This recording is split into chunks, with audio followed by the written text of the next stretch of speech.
So I have put this layer of buttercream on my first layer of cake. And for this particular cake flavor, this is a chocolate bourbon pecan. It's a chocolate cake made with a little bit of bourbon.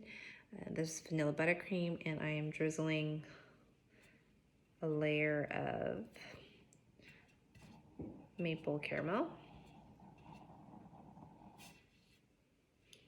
Just an even drizzle. And I'm not going too far out because I don't want the caramel to ooze out of the cake layers. I'll top it with some chopped toasted pecan pieces.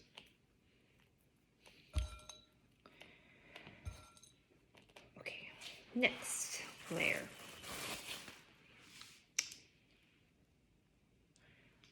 I'm going to push down a little bit. Check to see that it's level. You control how level the cake is little by little as you make your way to the top. Okay. Now I'm just going to take this buttercream that was oozing out a little bit. And before I even move to the next layer, just smooth it over. This might be a step that you didn't necessarily demonstrate at the workshop. I don't remember having an excess amount of buttercream ooze out in between the layers as I stacked it. So I may or may not have shown you that as I was working, but I'm doing that now because I found a little bit of buttercream coming out the sides. Okay, so now back to filling, holding my buttercream upright and swirling a layer around. Spatula to smooth it.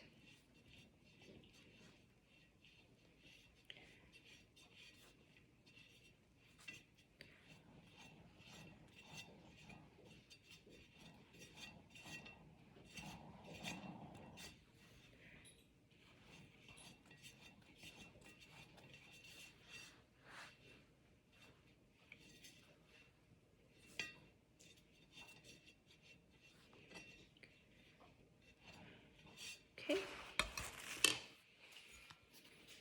Caramel.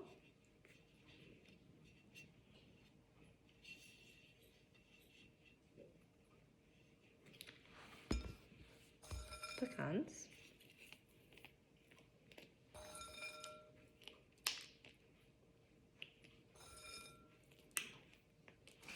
And final layer. And I'm flipping my cake upside down so that the flattest part of the cake layer that was touching the pan is on top,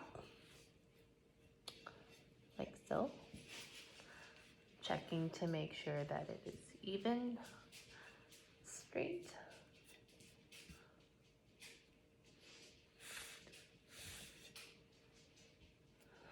Okay, then I will patch up some of these parts that are missing some buttercream to get it ready for my crumb coat. And just a little bit on top. Remember, for the crumb coat, you don't need a lot. The crumb coat is just a very thin layer of buttercream that's used to seal in any loose pieces of crumbs that might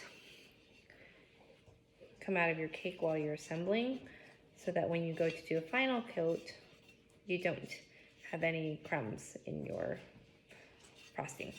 It's like the primer, cake primer. So start at the top. You might notice that my turntable is really smooth. I will say, if you are serious about cake decorating, or you just see yourself making different layer cakes, even multiple times, even like a couple times a year, I would say that it's worth investing in a metal turntable. Mine is the Ateco.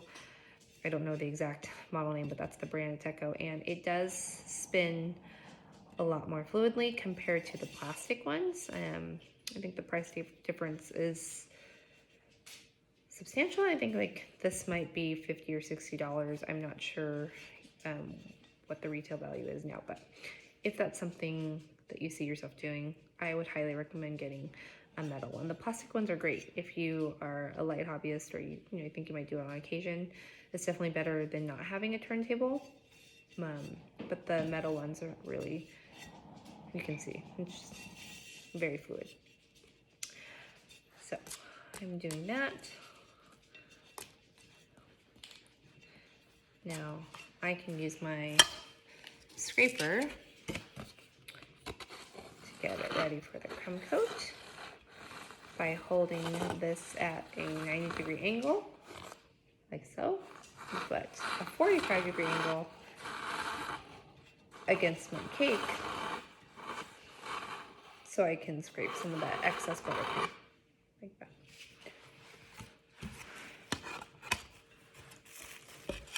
So now I'm going to clean up the edges and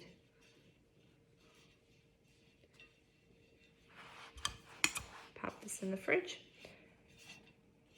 And the crumb coat is done. It doesn't need to be perfect, just needs to be cleaned up enough for my next layer. I will say I will stop and check to make sure that it's as level as possible, because even though you have time to fix anything, you want to eliminate as many possible errors or crooked parts of your cake now before you get to the final part. So I actually see that on this part of my cake it's a little bit lower, so I will take some buttercream and balance it out. If you learned one thing at the workshop, hopefully it's that you can fix your cake with buttercream. So whenever I make buttercream, I always like to make more than I need just in case. So just even that little extra dot of buttercream right there, fixing it up in that spot, made the surface a little more level. From this angle, it might look a little different on the camera. So that's ready for the fridge. And I will come back to show you a demonstration of the final frosting.